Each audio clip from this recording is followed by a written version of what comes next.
What's going on, y'all? Welcome to another episode of NJ Healthy Heat, the podcast. I'm here with Matt Rieger. He's a mental performance coach. He's worked with professional athletes, D1 athletes, youth athletes, high school athletes across the board. We're here to talk today specifically about mental performance in the game of baseball. So if that's something that you're interested in, stay tuned. We've got a really great episode coming forth with a ton of information that you can use not only if you're a player, but you're a parent of a player or even a coach. So stick around. There's going to be a ton of information.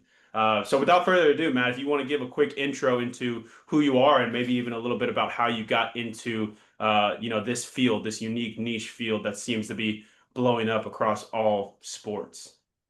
Yeah, definitely to start into the last 4 or 5 years. If there's one, I don't want to call it a benefit of COVID, but it definitely made a big part where people went and played a lot more attention on their mental side and mental health in general, but then mental performance. So yeah, for myself, I kind of went down the road of what do I want to do? That question that everyone gets asked before college. Didn't really know. I actually took a gap year between high school and college to figure that out and kind of came to some key things of wanting to help people, loved listening to people's stories, and finding a way to kind of get into that and hear more stories. So that was the crux of how can I do that, and kind of landed on psychology. Thought I wanted to go on the clinical side, and then people kept recommending for myself, being from Connecticut, Springfield College, in Massachusetts, looked on their website and like saw sports psychology, mental performance. So that kind of piqued the interest of like, oh, I can help people in sport. For me, my main sport was baseball, as well. So played all the way through high school, and then was going to play in college. Ended up tearing my labrum. I was a lefty pitching.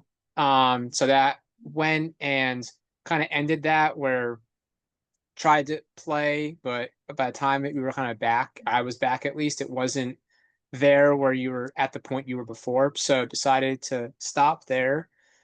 And that played a role into kind of also wanting to go into the field of, the mental side of recovery and rehab is a big thing. And yeah, the more I've kind of dove into it, went undergrad, master's in athletic counseling, and then all the way to my CMPC, so certified mental performance consultant. And the more I've dove into the field, it's kind of showed me how much these things apply. I don't know, today we're talking mainly sport, but just in life in general, and how much of these things just apply to everyday life, since everything we ultimately do is a performance. And these things help with just lifestyle habits to kind of help you kind of go and achieve what you're looking for out of your own life. So, So when it yeah. comes to like the mental side of baseball, then why is it that you feel like you have a need to learn as much as you can to help as many people as you can for this specific thing? Why not become a coach who's working on the physical stuff? What about the mental side of the game spoke to you? The mental side is something where you get to understand how people are thinking, and you have to, like I said, hear their story to be able to go and work with them. The physical side, obviously, you build rapport, you work with them, you see their development. But on the mental side, you really get to hear their stories and what they're going through. And all of it's always different of kind of what someone's going through. There's similarities, but their unique story is always a little bit different of what's going on and what got them there. So for baseball in particular, I mean, every like the classic saying of 90% mental, it's a game of failure, all that above, right? But it's also an interesting sport because it is a team sport, but it gets so individualized because of the nature of it. If you're a pitcher, you're essentially whatever 40, 50 feet away from the closest player. You're on a pedestal because you're on a mound that's up higher. So you're kind of on your own island and you're going and performing. And then same thing if you're a position player, you're further away. And then there's also just a lot of breaks in between the action. If you're a pitcher, you're going to go and throw for, if it's multiple innings, 10 or so minutes. Then you have 5, 10, 15 minutes of a break, and then you have to come back and restart and go again. Same thing with hitting. You might have 30 minutes to an hour before you go and hit again. So if you don't have a great at bat, you have to find ways to not let that get to the field or carry over to the next at bat. Where in other sports, it's much faster, it's much quicker. Where, okay, if I miss a shot in basketball, it's right away to the next play, right away to having it take place. So with baseball, it becomes a lot more waiting, which in today's day and age, we do not do well with more time kind of with our own thoughts. So that's why baseball becomes much more like a mental game um, as we continue to get to higher levels. Definitely. I'm a big believer in it. For those that are listening that don't know, I actually had the yips and went through a mental performance anxiety spell throughout my professional career at the back end. So I'm very, very interested and excited to talk more about this, maybe even diagnose myself and try to Yeah. figure out where it all went wrong.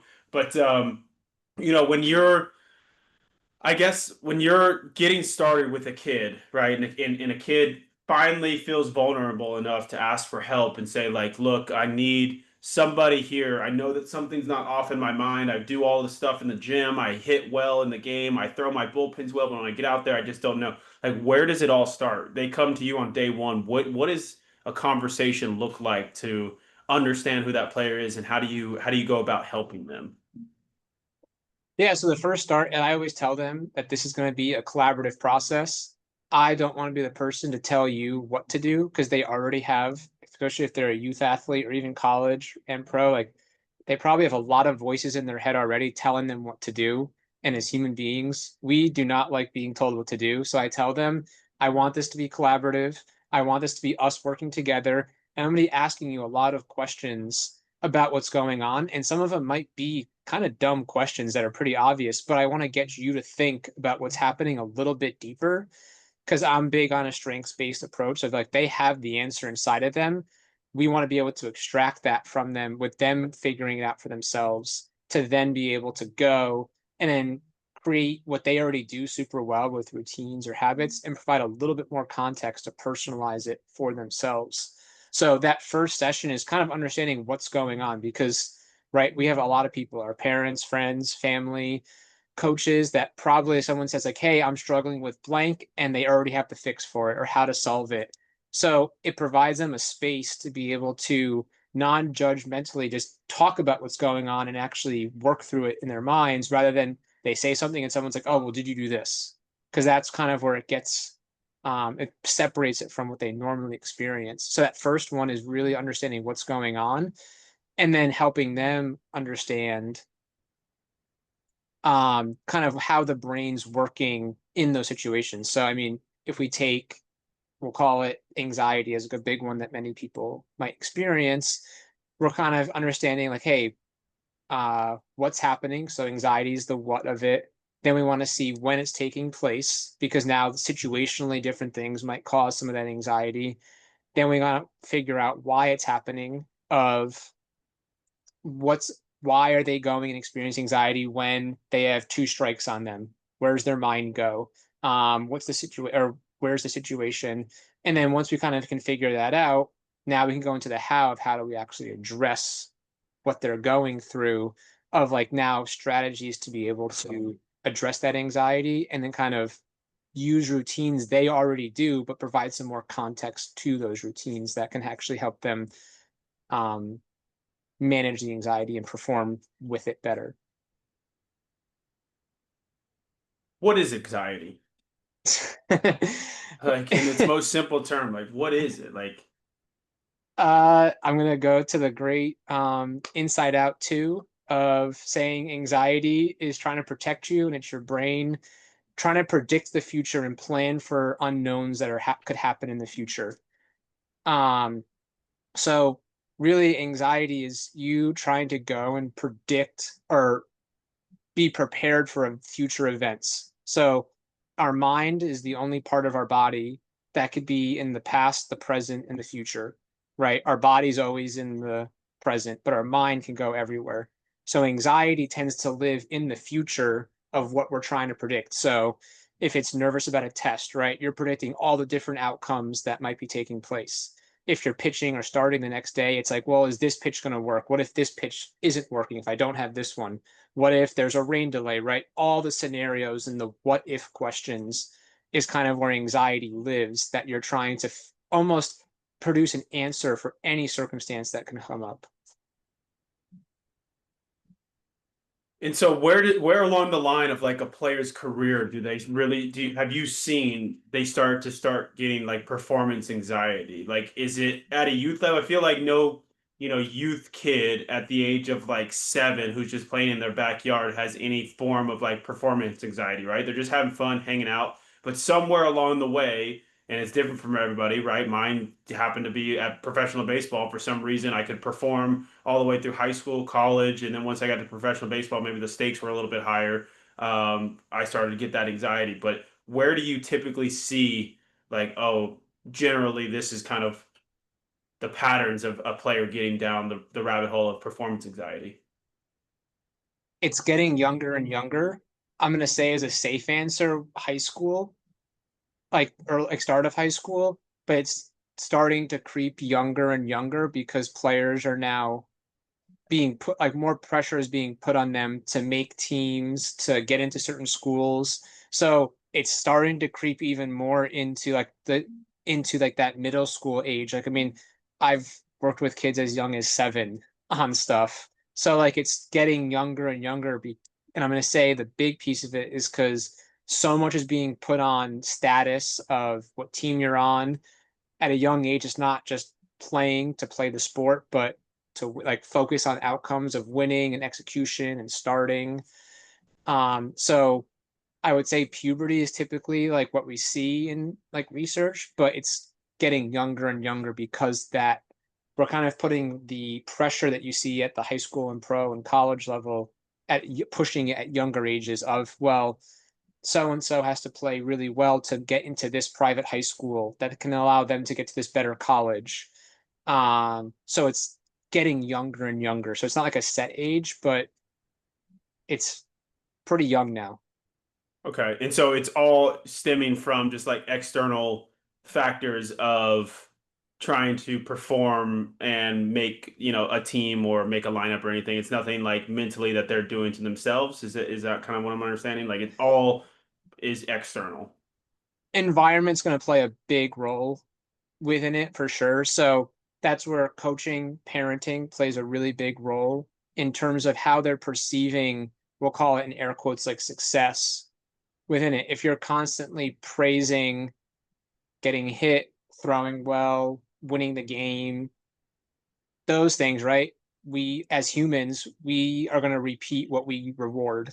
So within that, when it's at a younger age of what's like the first question as a young kid, like a grandparent or friend might say when you get home from a game, right? It's like, hey, did you win? Right? It's probably the first question we get asked a lot. And what's that going to dictate us towards of like, well, winning is important, which I'm competitive. I want to win. But if that's the only measurement or focus, now it's going to put some anxiety. And now we're not just attaching winning as important. We're also attaching it. If I play well in this team or in this game, now it can let me play on this better team or set me up for better moments of better high school, right? It's freshmen in high school being like, well, I'm on the freshman team, but I want to play varsity. I want to be on this travel team because they get looked at by these colleges. So we're attaching so much more weight to the game of baseball besides just playing the game. There's so many um, pieces that attached of what it can do for me in the future, which then goes back to that anxiety of there's even more pressure on the performance. Would you say that like somebody who's dealing with like mental performance anxiety is mentally weak, or like what's the difference between being mentally tough and being mentally weak in that kind of context and lens? Because I don't know why I felt like I was mentally tough, and then like the moment I started to like have the yips, I was like, I guess I'm mentally weak. Like, are the two interchangeable between performance anxiety and being mentally weak, or are they different? How do you separate them? Yeah, I don't think mentally weak is like, I know there's a lot of terms, right? Mentally weak, mental midget. There's a lot of not great terminology to describe someone who might not be able to perform when the pressure is on. And like it comes down to how well you're able to adapt to a situation and interpret situations. So within, we'll say someone who's going and mentally, we'll call it in air quotes, mentally tough, right? They're able to take adversity and continue to grow and learn and build off of it. Where if it's someone who's not as strong, they might see a lot of those as threats and pressure and cause more anxiety because there's that fear of failure that's happening, and they're not able to adapt to the circumstances or situations that are taking place in front of them. Now, all of these things can be learned and trained and improved on. So it's not like I'm screwed if I find myself to be more anxious when performing, right? That could be trained and improved, just as the person who's also maybe better mentally. There's still things to work on and improve on within that. So I don't know if there's like a separation per se. It's more of stages that people are at that they can continue to work to get better in those areas of the mental side. Yeah, that's a really kind way of just saying like, Matt, you're mentally weak. All right, so I got it. We're moving on. Matt was mentally weak. What are you mentioned like it can be trained and worked on. Like, what are things that you immediately kind of go to? Obviously, you got to know each kid individually, but what are some tactics that you've seen work with two-part question with kids who have mental performance, and what are some things for kids who don't have it, who want to train it, right? Just Mhm. like anything else, you're trying to prevent that. You don't want to all of a sudden look up and be like, oh, I got mental performance anxiety. I don't know what to do. It's hopefully one of those things that's becoming a part of your game. You're learning how to deal with it before it even comes up. So, what are some things they can Mhm. do? I think a big thing is, which is not scary for some, right, is just putting yourself in challenging situations. And I think that's really important because right now I'm seeing a lot of kids who just struggle with, like, there's that fear of failure or making a mistake, even if it's in a safe way of they're going and doing a movement or an exercise or just asking a question. And there's a fear of, if I get this wrong, there's something bad going to happen. And it limits their opportunities because they're not willing to go and try something or get it wrong. So I think like doing challenging things, and that could be as simple as like talking to someone that you don't know. That could be, you know, starting a workout even if you don't want to do it, right? Like different things, or while doing a workout, putting on the extra weight that you might not be able to do, but seeing how well you can do, and then potentially even failing or doing reps or say like body weight positions to failure and pushing yourself through of how long you can hold and deal with that like uncomfortableness, because that's ultimately what we're going to be feeling in pressure moments in games. So putting yourself out there and taking risks that are safe. And that's what sports are supposed to be, right? Like sports are inherently advertised as team building and learning skills and a safe place to make mistakes, because if you miss a ground ball, right, like it's not the end of the world. It might feel like it's the end of the world, but it's supposed to be a safe place to learn these skills to then go and improve and get better. But we're taking these moments of sport and making it life or death and thinking like now is the end all be all if I don't get a hit. Or we're even seeing it where it's, hey, I went 2 for 4 today and I had a bad game because like I got out twice. Like we're seeing such a perfectionist. So like putting yourself in situations to fail. And then I would also say having like a sense of curiosity in what you're trying to do to continue to go and get better and continuing to like learn about what's happening. I'm sure you can attest, no matter what stage of life you're at, we're always learning and taking in information. And the kid that's able to ask questions and be engaged with it makes a coach's job easier. They're going to learn more, and they're also going to get more out of it because there's a genuine interest and curiosity of improving what they're trying to get better at. So, working till failure and in like working sets in the gym. Um, that's great when you're by yourself. You can do that in a team atmosphere.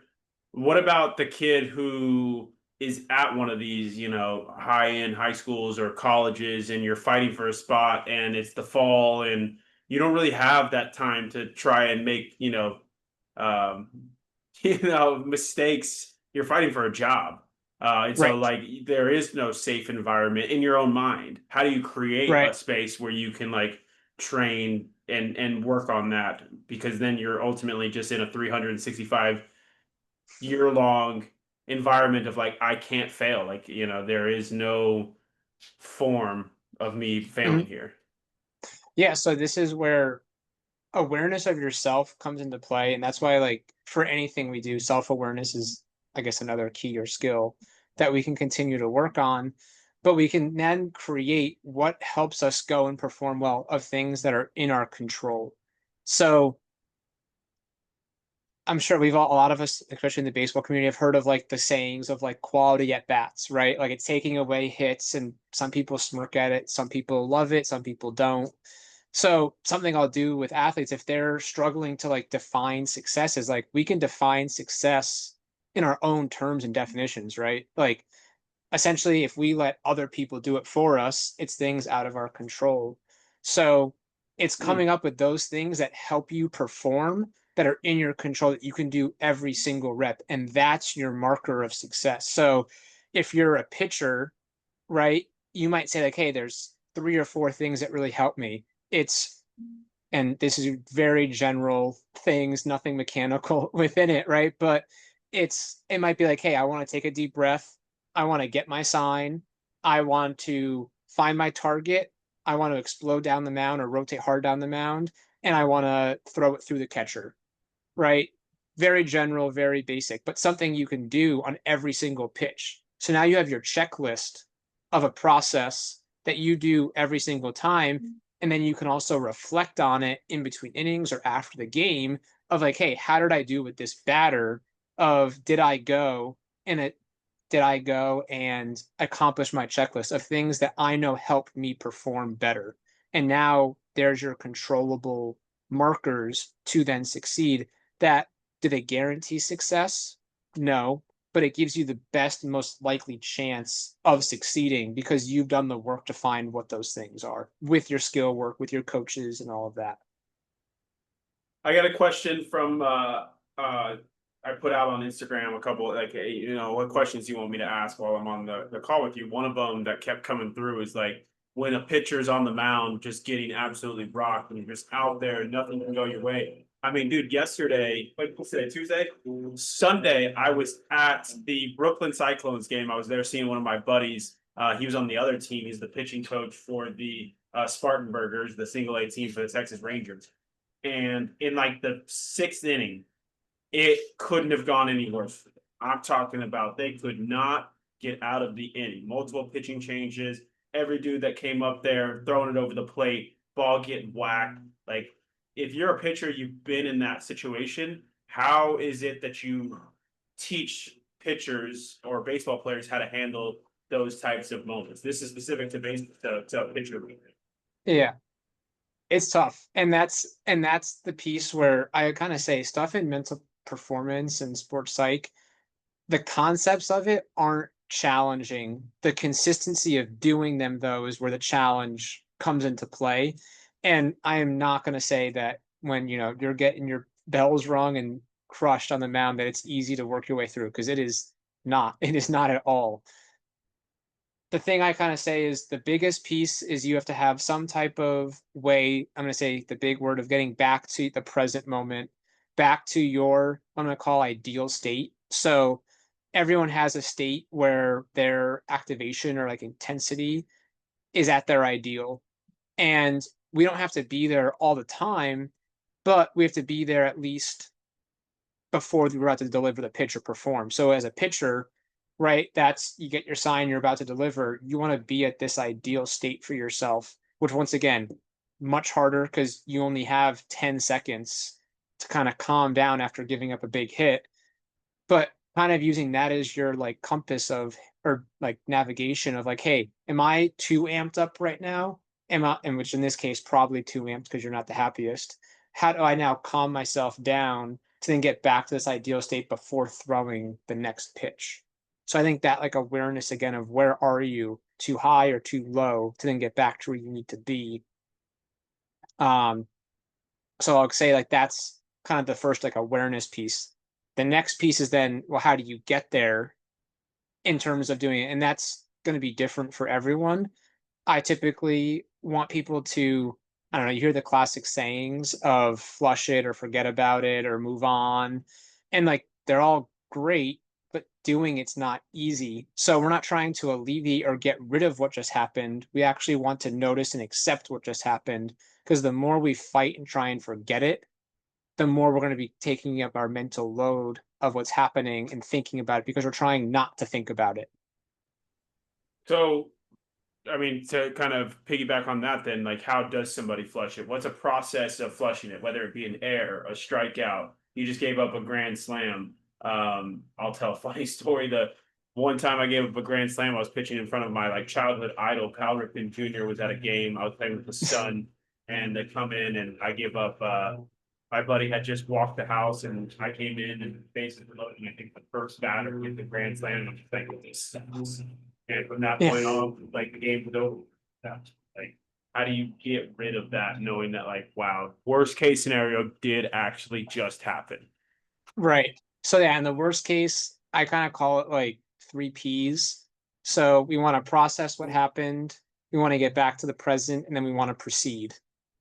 So within that, process is what it sounds like. Actually, like notice what just took place, right? Like even if it is saying like I notice I just gave up a bomb, right? Like actually sit with it like for a half second, because like I said, the more you try and think of, oh, forget about it, move on, I can't think about that, oh, that pitch stunk or whatever it might be, is going to go and add more mental or take up more mental capacity or mental space in your mind, where if we keep going and just say like, hey, like this happened, right, it kind of settles us down. It's kind of like when we're really angry and you notice you're really angry, it kind of settles you down a little bit. Same thing, we want to notice what's happening. So that could also be done with what's like a physical release, right? So something to kind of release some of that anger of processing it. So that could be squeezing the ball really hard, something that people can't notice that you're doing. So that could kind of the caveat that makes it a little bit challenging of like What squeezing the about like ball, what yeah, about like like you can cussing like into your glove? You recommend that? What potentially, about just as long as you can't hear what's happening, right? Like something to release some of that steam, because we're not trying to get rid of it, we're just trying to process it, right? So squeezing your glove as hard as you can, squeezing the ball, um, throwing the ball hard into your glove, right? That's processing what just happened. And kind of, we're not, once again, getting rid of it. We're not fully processing what just happened because we have, now with a pitch clock, or if it's high school, right, you have no more than 20 seconds to kind of do it. So we got to do it pretty quick. So it's just releasing some of the frustration into something. So that's processing.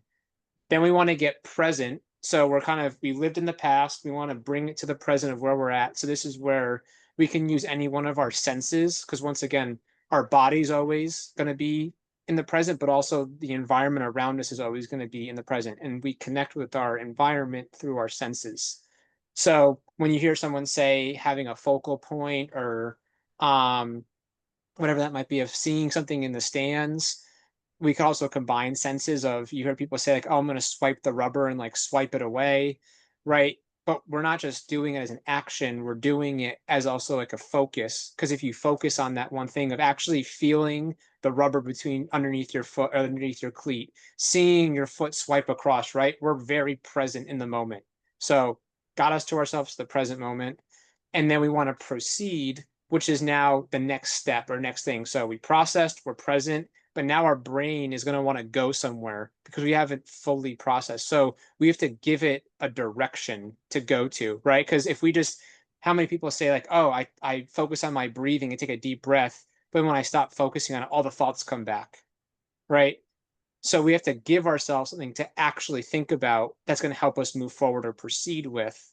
So that's a cue or something of like, hey, like attack the next batter, right? And if you keep saying that, we're going to use our focus to help us move forward within it to now get back to where we need to be, but also proceed to the next pitch.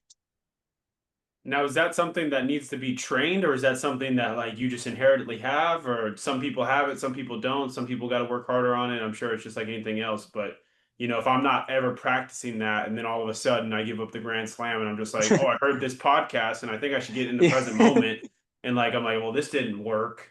Like Right. how often do I need to be doing that? And I think that's where it really, just like most things, right? Like it's going to be trying things out and seeing what works for you. So that structure of a physical action, getting present, and then a cue to move yourself forward can be done by anyone. Now it's finding what those right things for you are. And it gets personalized based off of stuff that they already do. Because they, like I said, that collaboration of a process is going and seeing what they already do on the mound, say after giving up the home run, because they probably do stuff that they don't realize they do to help them reset.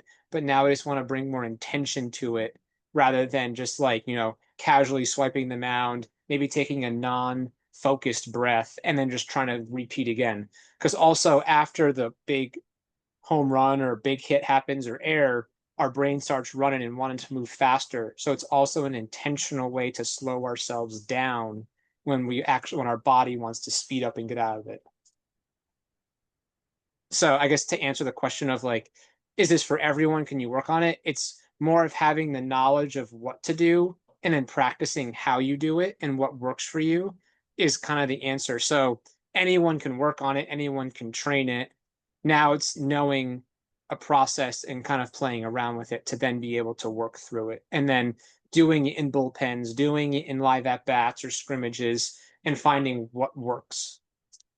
Now, if I'm a teammate of a guy who made the error, who gave up the grand slam, who gave up, Mm-hmm. who had the big strikeout in the clutch moment, and I see that like they are mad, right? And like you're trying to calm them back down, or I'm a coach of one of Mm-hmm. these players, what do you say? Obviously, there's not really a wrong thing that you can say other than like maybe yell at the kid, but there's definitely some things that are probably better well received at different times, throughout that process. You know, you strike out and somebody comes up and says, "Hey man, it's gonna be okay." Like that's an okay answer, but like, bro, I ain't trying to hear that right now. Like, get away with me. Get away from me with that. Like, what can Right. somebody in the dugout tell a kid, and when do they know, like, hey, it's my time to maybe go pick that guy up? Yeah, it's different for everyone. It's a real tough, right? Some people need the time to be, it's kind of knowing, I guess it's how well you know your teammate, right? Some teammates need like other people to come help pick them up because they aren't doing it well by themselves. Some people are able to do it well by themselves and they need that space between the moments. But I think that's the part where if you have a strong process and routine, it could just be like if someone knows that, it could be telling them like, hey, like let's get back to your routine or your checklist or your cues or your reset routine, right? Like if we can get back to those, like it could just be like that reminder for them to like get back to what they do. Because right, we don't want to hear the blanket positivity of like, oh, you got the next one, or like, hey, like you're good, keep going, right? Like that's just general, it's not personal, tends to piss people off probably a little bit more because like you don't know what I'm going through. So if Yeah. you kind of can attach it back to what they do, and if people can know what that is, then it can kind of help them move forward. And once again, we're still going to have these feelings, we're still going to be annoyed with it, but within sports and performance and like baseball, right, you get that tiny window if it's a pitcher or like even if you swing and miss at a pitch, right? It's can I essentially process it really quickly, notice it, and then move on to the next pitch really fast. And then it's really after the game that you fully process what took place because we're trying to like melt. I'm going to use like a snowball analogy, right? Like we don't want it to keep going down the hill and building up size. We want it to just kind of like stay where it is and maybe diffuse it a little bit, maybe melt it a little bit, rather than letting it just keep spiraling down and getting bigger and bigger. We're trying to stop that spiral. And then afterward is where you actually go and process the thoughts and feelings that took place, say, giving up a big hit or having a really difficult outing. Now that's about, handling adversity and some circumstances in a game. What about like pregame anxiety? What about night before a big game and feeling yourself Mm-hmm. kind of feeling some type of way, and then game day comes through, and all day you've got this queasiness in your stomach, and you know that you've got this big game coming up, or you're pitching in the big game, or whatever, your team needs you, whatever it may be. How do you diffuse that a little bit throughout the day? Once again, it depends on the person, which I know is a classic answer, but like within that, right, there's a lot of different ways. So I think a big thing is like making sure I guess the simple way is making sure you know your plan and routine. So re-emphasizing it to yourself. Do I have cues for each one of my pitches? Do I have cues in the batter's box, right? Because these kind of you said like worries or pressures, right? Is your brain trying to essentially get you to not have an embarrassing moment where you make a mistake? right? That's what it's trying to figure out. So it's trying to come up with a plan for success of the future, which you can't fully control. So if we can kind of in those moments take a step back of like, hey, what is my approach? What is my plan of attack at the plate or on the mound? It's going, and you can either say like affirmations to yourself of your plan, right? Like um I go out and pitch with effort every day, right? Or I compete against every batter. I pitch every pitch one pitch at a time, right? Like different things. Because what we're doing is giving our mind like a focus to actually think about rather than letting it run wild of all these possible scenarios moving forward. So like I said, there's a number of different things, whether it's asking yourself directed questions like what gives me confidence on the mound? What are my strengths when I play? Like I said, like what is my process at the plate or on the mound?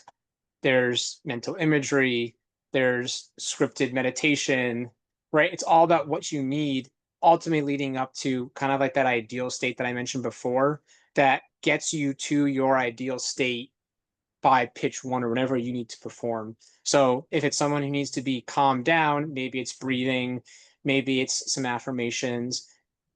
If it's having to be amped up, maybe it's quicker pace breathing. Maybe it's more action self talk of like, let's go, let's attack, let's dominate, let's compete, right? Kind of things that kind of lift you up. So it's based off of that awareness of where you need to be and then getting yourself to that state by pitch one or at bat one that you're going up to. Yeah, that's interesting. Just kind of knowing yourself. I use it as like high motor, low motor type kids. So like the kids who are just go, go, go, go, go, and maybe they need to be calmed down. Those are your slower breathing kids. Hey, maybe it's a box breathing, like we kind of talked about. Maybe it's meditation Right, beforehand, finding 5 minutes of quiet time to just be chill. And the kids who are just like good baseball players, but they're a little bit low motor, they're a little bit lethargic, they're a little bit slower moving, and they play well. It's just like, hey, we got to get you going. So then it becomes like right. the faster breathing. What is a faster breathing technique? Like, Yeah, you shorter, know, like choppier breaths. Yeah. yeah. So like as a general rule of thumb, like your exhale is the thing that calms you down. So like when you see kids that take like a really big inhale and a small exhale, that's actually like amping them up and exciting them. It's the exhale that actually activates like the parasympathetic nervous system. So if you want to amp up shorter, choppier breaths, if you want to calm them down, it's longer exhales in the breath, longer exhales than the inhale. Interesting. That's awesome. Good stuff right there, man. Let's go. Now I got a question for you. What are the yips? How do you define what the yips are? uh it's a it's a very it's hard. There's so many things, right? And there's a lot of neurological things, there's a lot of mental things, and there's a lot of things that can take place that lead to you kind of developing them, whether it's something with your neurotransmitters that are off, whether it's a specific moment that a coach got mad at you, you make a mistake. There's a lot of things that take place with the yips, and it's really hard to kind of pin down what causes it and how to treat it. For I know it's been broken down as like like a neuromuscular thing where hey, something's not firing the way it's supposed to. And there's also more where it's kind of that performance anxiety spot where it's going, and like I said, you made a bad throw, it was in a big game, and your coach got mad at you, your teammates got mad at you, you lost the game, and that is just ringing in your head.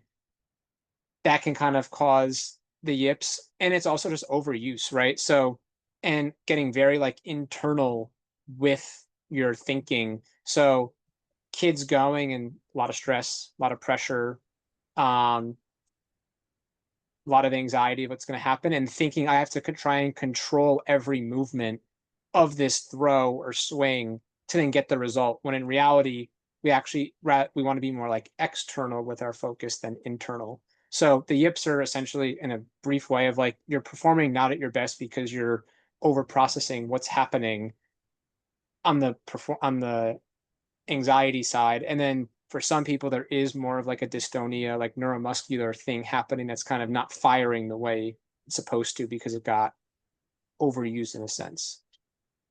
Overused how? Like I overuse my Like arm when and you like do it's what tired. like when you go and like do a repetitive motion over and over and over and over again, sometimes it goes and like something isn't firing the way it used to from like doing it constantly repetitively over and over again like within that. So like I said, it's such a broad top like range of things that can kind of cause it and do it, and there's way more depth that I'm not fully like aware of, just because it's such a big piece, that a big thing that can go and cause it. I work more on like the kid who, like you kind of said yourself, hey, I remember the time that it happened, the throw that I did it on, the reactions that people had, and like I need to work through that because I'm still letting that impact my performance. That's kind of where like I would work with someone, where if Let's someone's get to having it. Let's diagnose it real quick. I'll tell you exactly what it is, and then we'll have a conversation about it and like what you would recommend as my, personal mental performance coach right here. So I'm in Greensboro, North Carolina, and we're playing the Greensboro Grasshoppers, and I get called into the game. Um, it's a local game. I've got some friends that I invited because I went to school right around the corner. So there's that external factor of like I've got, peers here that I want, to see me in a professional uniform do well. I go to the bullpen. The bullpen is one of those bullpens where the catcher is facing the opposite way. So if you overthrow it, everybody in the stadium knows that you made a bad throw because the whole game has to stop. That is right. essentially what happened. I go and I make a throw, and after that, I'm just like, well, that sucks. Everybody now knows that like I made the throw. I stopped playing catch, and I'm just like, whatever. Like I was hot anyways, kind of disregarding it, trying to get focused for the game. Go into the game, and out of nowhere, I spike a ball at like 46 feet, and I'm like, well, that's never happened before. Like I don't know where this happened. I kind of go through it. I kind of like, bump and grind, I guess, my way through this outing. And I was just like, well, I'm Mhm. just gonna chalk that up as a really bad outing. Like that. I didn't give up any runs. I was a little bit more wild than I am, and whatever. Like it just is what it is. I'm gonna flush it. The very next day, I go out to play like routine catch, and I can't hit my guy anywhere close to the chest. I'm talking about Mm. I'm throwing balls up and to the right, down and to the left, down and to the right. I'm like, dude, what just happened?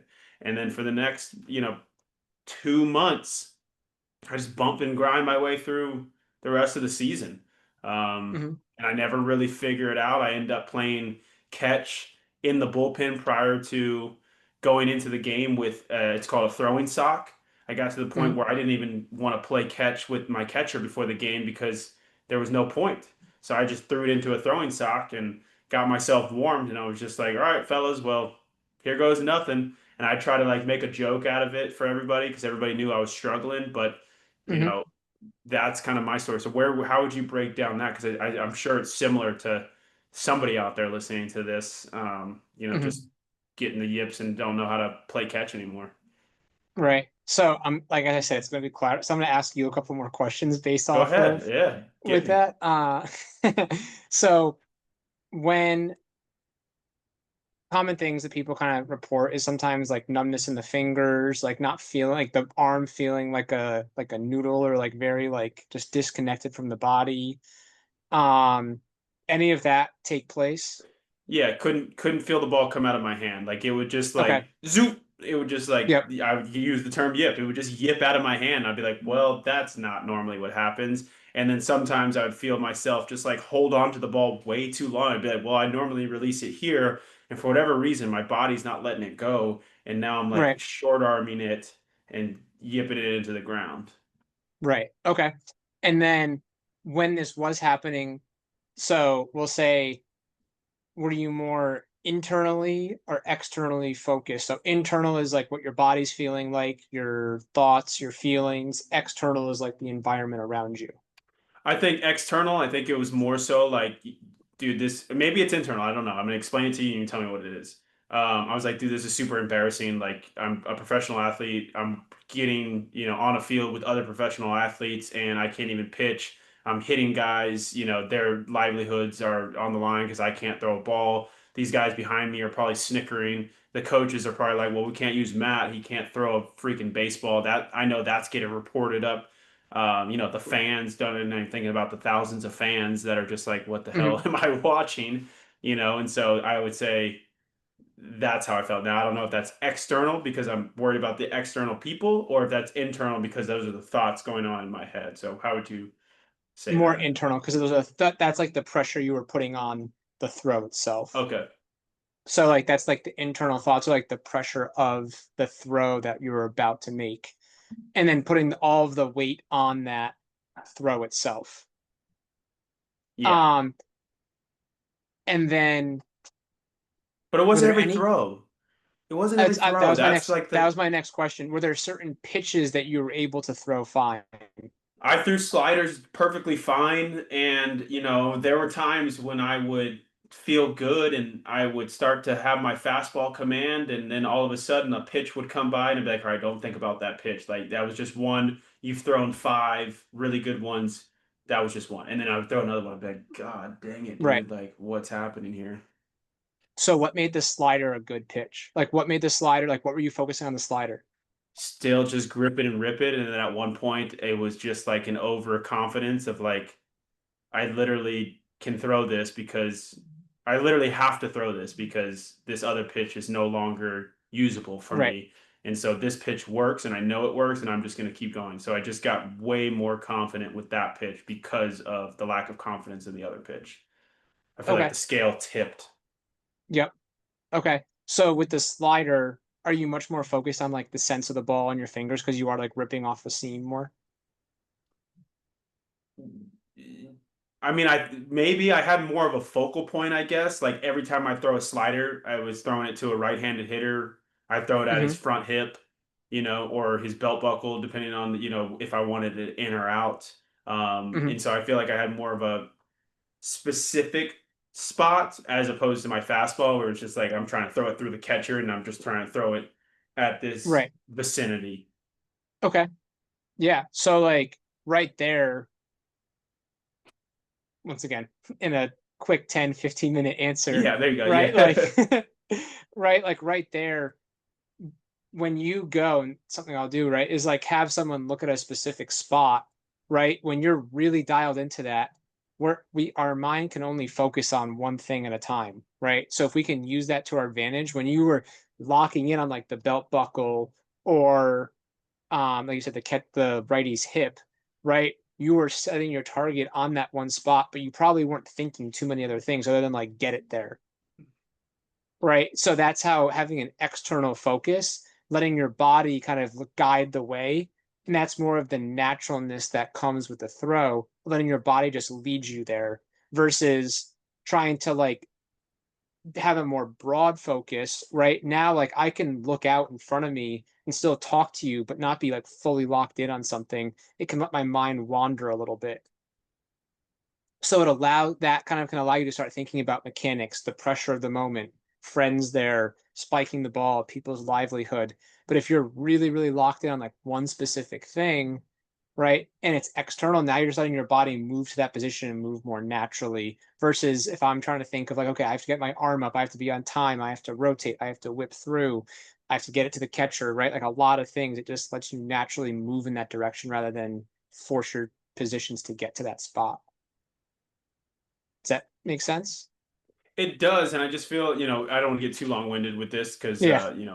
that's not the point of this. But I feel like there were times when I was focused. Is that one of those things where like I'm wanting immediate, validation that this worked, and maybe it doesn't work, and so I abandon it, or because I tried so many different things. Obviously, having them for two months doesn't sound like a long time, but when you're playing baseball every single day, that's Right. 60 days. That's multiple, maybe 15 to 20 outings plus 60 days worth of catch play. Like that's a lot of time to spend Right. trying new things. And when I was trying to hit a guy in the chest or anything like that, like it just didn't seem to work. And for whatever reason, I don't know what happened, but just dropping the baseball and coming back to it, months later, for whatever reason, I Yeah. was fixed and it just went away.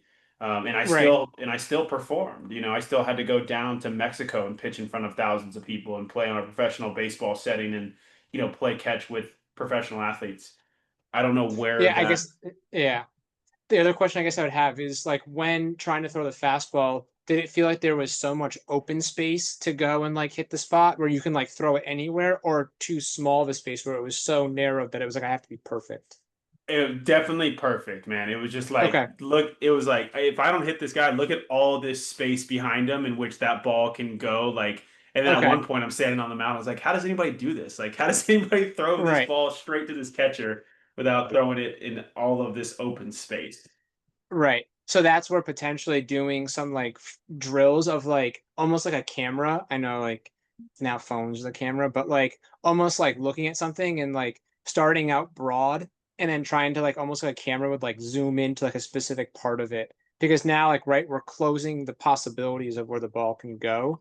And it's helping you kind of work on your broad focus externally and then narrow focus externally. Okay.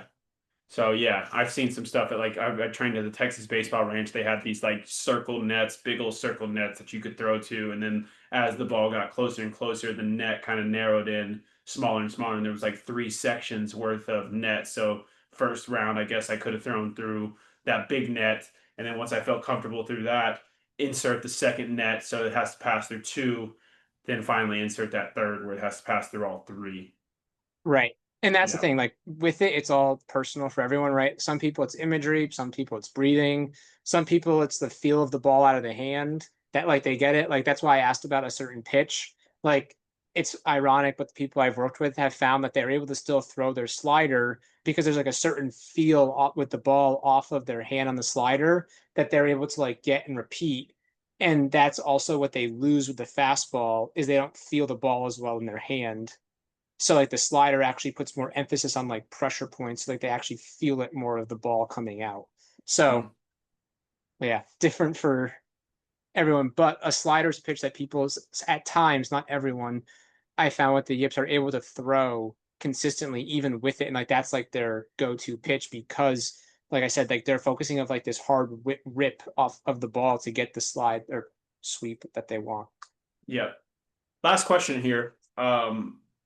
What can parents do? You know, they've got a kid, they want the best for their kid wants the best for themselves, and they're starting to struggle, and their batting average is going into the tank. Their ERA is going through the roof. They're not performing the way that they used to, and everybody's hitting the panic button, like what's happening? Like, what can a parent do to help, reorganize their child's thoughts and, put them back on the track, essentially? I would say the biggest thing is letting the kid know that their love and support is not based off their performance. That the kid has a stable, loving place that they can go to even when everything else feels super chaotic because right, school probably has a lot of things, friends, sports, right? But if they're going to an environment where they're hearing it again and even more of the importance of playing well, and it's unstable and like they feel like love or support is coming based off their performance, now they're going to put even more pressure on themselves to then perform. So if a parent or relative can go and like make sure that they are still providing that support and love and care for them regardless of outcome, plays a massive role because even if you're a high school athlete or a middle school athlete or college and parents think, like, oh, they don't care what I think, like they do. They care a lot about, even if they don't want to admit it, they care a lot about how you perceive them and they want that stability from their parents or from their caregiver of what's going on. So I would say that's like the biggest thing. Because if, right, once again, the question, did you win today? Did you get any hits today? How many strikeouts did you have? Whatever it is. Or if you're the parent who your kid makes a mistake and they start pacing around the outfield or around the fence because they're pissed about what has happened, right? Like, what do you think your kid's going to see and think once that happens? Like, oh, I can't make a mistake and let my parents down.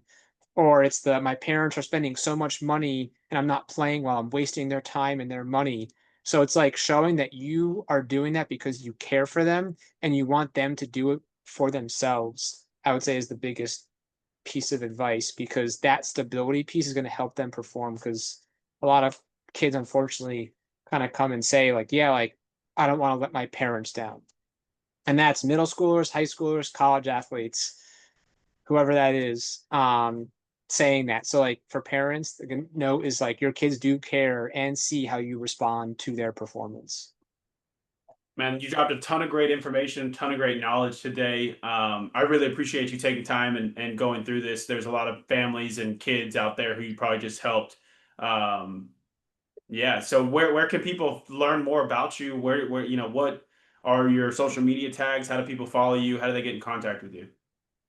Yeah, so for social media, the main one's linked Instagram, so it's M Rieger at M Rieger Mental Performance on Instagram, and then for I guess parents probably more on LinkedIn is Matt Rieger within that. So those are like the two main ones to be able to get in contact with me, and then I'll always post different quotes or kind of thoughts within those platforms. Then kind of go and help like some performance tips.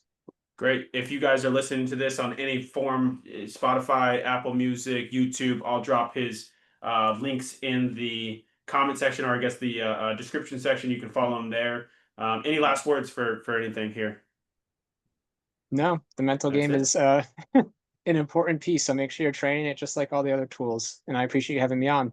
Let's go. Let's go. I appreciate everybody listening. If you're not already, go ahead and hit that subscribe button or that follow button. And we appreciate you as always. Until next time, this is your host, Matthew Della Rosa. Thank you.